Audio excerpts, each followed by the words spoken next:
Tom, you famously say process trumps motivation, but most UK estate agents are good at neither. Why?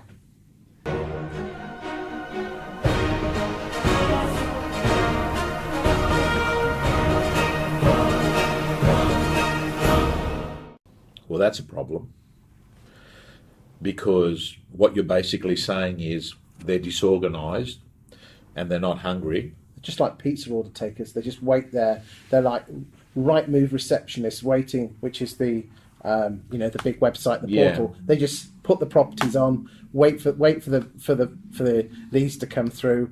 They don't know where the valuations come from. They don't know where the viewings come from. They just sit there like Pizza Hut. Look, I'm not going to sit here today and actually say that there's a major problem in the UK estate agency industry, but I can't help it.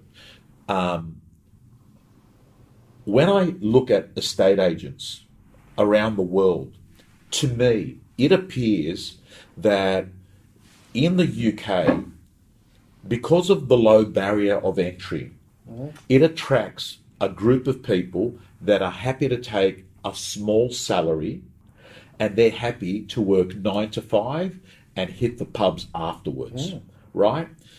Man, to me, like, why would you not add 1 or 2 more hours before 9 and 1 or 2 more hours after 5 and quadruple your salary? Because what actually happens is, Chris, once you get momentum, there's a thing called tipping point. And tipping point is you become no-brainer at getting called in. And once you get to no-brainer, you run this attraction business where people are coming to you, where you're not sitting there every Sunday night saying, oh, where am I going to get my next piece of business? So I think, like, I would say to myself, if you don't have process, right, and you don't have motivation, you've got a shit strategy.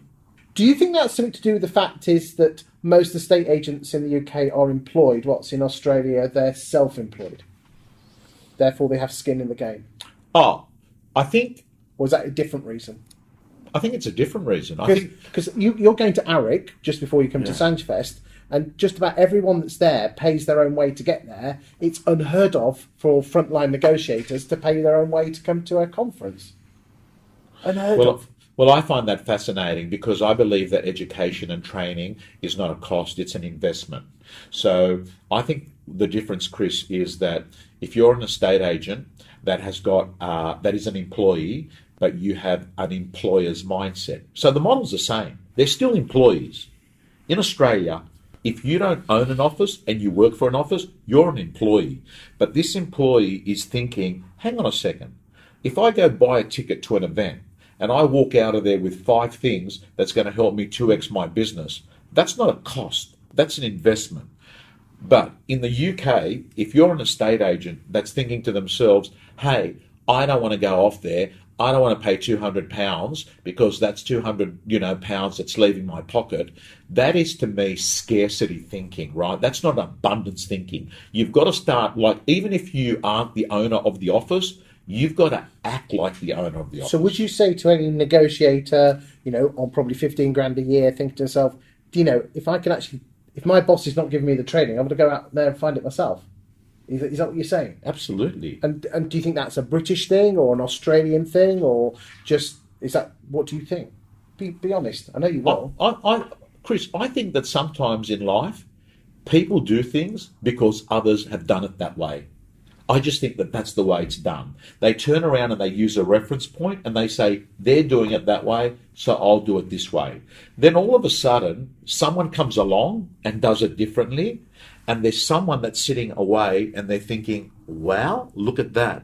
A little bit like the 4-minute mile, right? 4-minute mile, no one could do it. Then Roger Bannister does it. And then shortly afterwards, there's just a plethora of people who are doing it, right? So I think that what's got to happen is someone's got to set the belief and say, you know what? Take ownership. Take ownership. Take responsibility. If it's got to be, it's up to me. And I'm going to say, any UK agent watching this, you got to understand, There's no Prince Charming waiting at the end at the bus stop that's going to save you. You know, Brexit's not going to save you. Your Prime Minister's not going to save you. Your boss is not going to save you. Your loser girlfriend's not going to save you. No one's going to save you. The only person that's going to save you is yourself. That's it, right? And the day you man up and you look in the mirror and you say to yourself, that's it. I'm going to drop my story. And I'm going to begin to look at life with a new set of eyes. And that's why I think the opportunity is incredible. But I'm sure that there's got to be someone out there that is thinking this already, that is thinking to themselves, hey, this is an incredible opportunity. And it is an opportunity because no one else is doing it. You're going to be leader of the pack, aren't you? 100%. First move advantage. First move advantage is a killer strategy. Thank you, Tom.